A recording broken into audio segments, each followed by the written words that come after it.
nafasi ambayo Mungu amekupa ni kuishi katika toba ya kweli. Mwambie mwenzako ni kuishi katika toba ya kweli. Ni kuishi katika toba ya kweli. Kuna mtu atasema kia sauti ya mic tu. Ni kuishi toba ya kweli. Manake kuishi katika kuishi katika toba ya kweli ni kuishi maisha ya Kikristo. Wangapi wanajua maisha ya Kikristo? Bwana Yesu asifiwe. Bwana Yesu asifiwe. Maisha ya Kikristo ni kumpendeza Kristo. Maisha ya Kristo ni kuacha dhambi. Manake dhambi unaiacha. Bwana Yesu asifiwe. Hivi unajua kama kutoenda ibadani ni dhambi?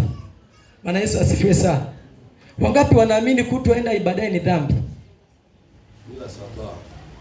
Bila sababu. Tena ambayo yani, Bwana Yesu asifiwe. Bwana Yesu asifiwe sana. Yani utashangaa kuna mtu haendi ibadani eti anaumwa.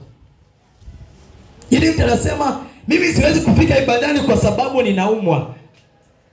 Hivi ungepewa nafasi ya kumshauri huyo mtu ungemwambiaje?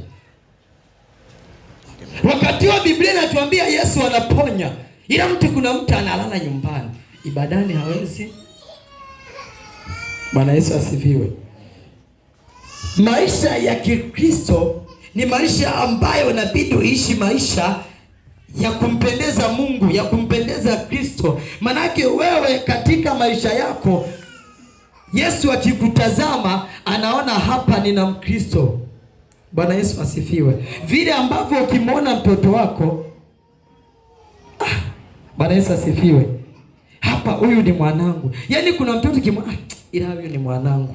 Kwa vile vile na Yesu akikuangalia lazima aseme huyu ni mwanangu. Sasa mtu wa Mungu atakuonaje wewe? Kwa sababu Biblia inasema Matendo ya Mitume sura ya kwanza mstari wa 12. Kama sitakuwa nimeenda mbali, Biblia inasema kwamba wote waliompokea walipewa uwezo wa kuwa watoto wa Mungu. Kwa kumpokea Kristo wewe mtoto wa Mungu. Je, Mungu leo akikutazama anakuona wewe ni mtoto wake?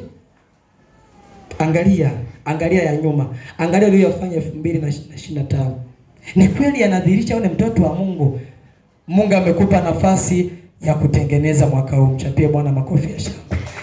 Mungu amekupa nafasi, ishi maisha ya toba ya kweli. Mwambie Mungu, nimerudi tena katika familia. Nimerudi. Ufanana niye mtoto mwana mpotevu ambaye aliondoka nyumbani bila sababu tu za mtazamo mbaya, lakini baadaye alipogundua amekosea akarudi.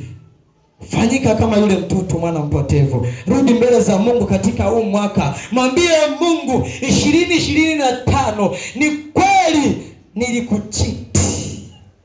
Unajua kuna watu wanamchiti Mungu. Mbali na kwamba tunachiti ndoa zetu, lakini kuna watu wanamchiti Mungu. Bwana Yesu asifiwe.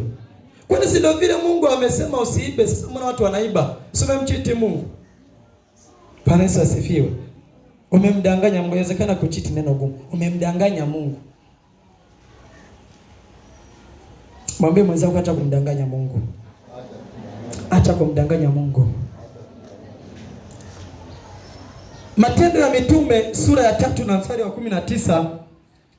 Biblia inasema katika kitabu cha Matendo ya